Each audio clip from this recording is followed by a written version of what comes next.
Hello guys, അപ്പോൾ ഇന്ന് ഞാൻ സിമ്പിളായിട്ടുള്ള അച്ചാർ റെസിപ്പി ആയിട്ടാണ് വന്നിട്ടുള്ളത്. ഇത് നമ്മളുടെ വീട്ടിലുണ്ടായ അമ്പഴങ്ങയാണ് കേട്ടോ. അതിങ്ങനെ അരിഞ്ഞ് ഉപ്പും മഞ്ഞളും ചേർത്ത് വെച്ചിട്ടുണ്ടായിരുന്നു. ഇപ്പോൾ നന്നായിട്ട് ഉപ്പൊക്കെ പിടിച്ചിട്ടുണ്ട്. അതാണ് കേട്ടോ നമ്മൾ അച്ചാറിടാൻ പോകുന്നത്. അപ്പോൾ ഇതെങ്ങനെ ഉണ്ടാക്കണമെന്ന് നമുക്ക് നോക്കിയാലോ. അപ്പോൾ ഇതിലേക്ക് ആവശ്യമുള്ള ഇൻഗ്രീഡിയൻസ് എന്ന് പറയുന്നത് വെളുത്തുള്ളിയും ഇഞ്ചിയും പച്ചമുളകും കൂടിയിട്ട് ഒന്ന് മിക്സർ ജാറിലിട്ടിട്ട് ക്രഷ് ചെയ്തെടുക്കുക. ഒരു പിടി വെളുത്തുള്ളി, കറിവേപ്പില, പിന്നെ ഉലുവയും കായവും കടുകും കൂടിയിട്ട് പൊടിച്ചെടുത്തതാണ് കേട്ടോ എടുത്തിട്ടുള്ളത്. പൊടികളായിട്ട് നമ്മൾ ചേർക്കുന്നത് മുളക് പൊടി, മഞ്ഞൾപ്പൊടിയാണ് കേട്ടോ. ഇവിടെ നമ്മൾ 6 ടീസ്പൂൺ മുളക് പൊടിയും 1.5 ടീസ്പൂൺ മഞ്ഞൾപ്പൊടിയാണ് എടുത്തിട്ടുള്ളത്. പിന്നെ നമുക്ക് ആവശ്യമുള്ളത് ഈ കാണുന്ന ചൊറുക്കിയാണ് കേട്ടോ, അല്ലെങ്കിൽ നമ്മൾ വിനാഗിരി എന്ന് പറയും. അപ്പോൾ നമുക്ക് എങ്ങനെ ഉണ്ടാക്കണേന്ന് നോക്കാം.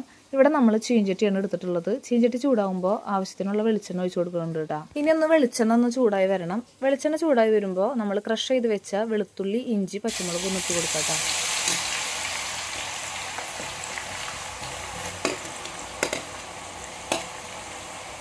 ഒപ്പം തന്നെ നമ്മൾ നന്നാക്കി മാറ്റി വെച്ച വെളുത്തുള്ളി ഇട്ട് കൊടുക്കാം. കൂടെ തന്നെ കറിവേപ്പില ഇട്ട് കൊടുക്കാം കേട്ടോ.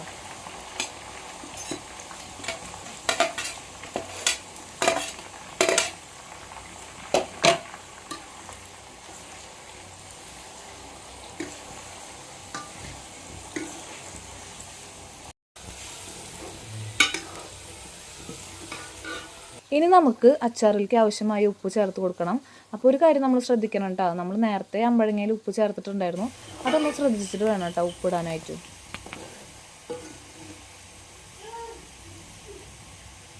ഉപ്പിട്ട് ഇളക്കിയതിന് ശേഷം ഒരു ഗോൾഡൻ ബ്രൗൺ കളറായി വരുമ്പോൾ നമുക്ക് പൊടികളായിട്ടുള്ള മുളക് പൊടി, മഞ്ഞൾപ്പൊടിയും ചേർത്ത് കൊടുക്കാം കേട്ടോ. എന്നിട്ട് നന്നായിട്ടൊന്ന് മിക്സ് ചെയ്ത് കൊടുക്കാം.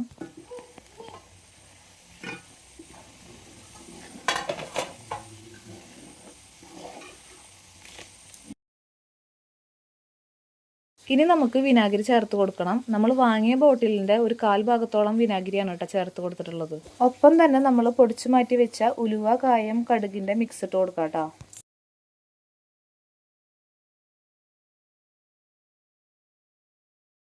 ഇതെല്ലാം ഒന്ന് സെറ്റായി വരുമ്പോൾ നമ്മൾ ഉപ്പും മഞ്ഞളും ചേർത്ത് വെച്ച അമ്പഴങ്ങ ഇതിലേക്ക് ഇട്ട് കൊടുക്കാം.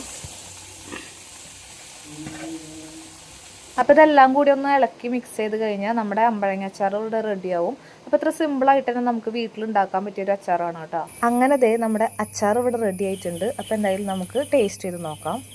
അപ്പോൾ എല്ലാവരും ഒന്ന് ഇതുപോലെ ഒന്ന് ട്രൈ ചെയ്ത് നോക്കിക്കോളൂ. നമ്മുടെ വീഡിയോ ഇഷ്ടമായി എന്ന് വിചാരിക്കുന്നു. വീഡിയോ ഇഷ്ടമായി ലൈക്ക് ചെയ്യുക, ഷെയർ ചെയ്യുക, സബ്സ്ക്രൈബ് ചെയ്യുക. അപ്പോൾ നമ്മുടെ അച്ചാറൊക്കെ അടിപൊളിയായിട്ടുണ്ട്. അടുത്ത വീഡിയോയിൽ കാണാം. ബൈ.